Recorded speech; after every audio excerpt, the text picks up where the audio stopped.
Maple syrup production in Vermont has more than doubled in the past 10 years. I'm going to talk to two Vermont farmers whose families have been in the sugaring business for generations to find out how each are adapting to the growth in the industry.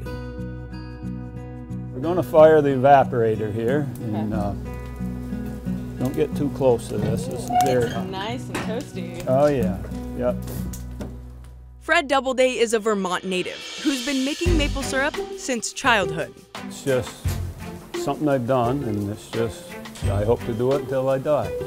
And while taps in the state of Vermont have more than quadrupled over the past 10 years, Doubleday's old-fashioned way of making syrup is more of a hobby than a business. Is the way that you're doing it like this, is it profitable for you? If you have to include your labor, no.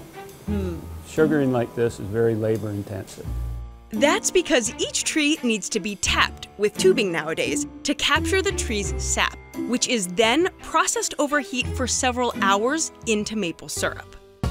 It's more than just a hobby for Beckner Bryan. But this oil-fired evaporator can range anywhere between $50,000 and $90,000. Once you put a vacuum system in, it's not a hobby anymore. And if this is syrup's moment, Bryant wants to seize that opportunity. The demand is higher for it.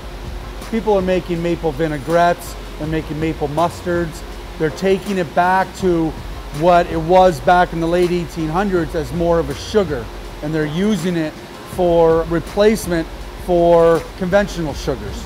But even with all of his fancy equipment, Bryant concedes simpler can be better.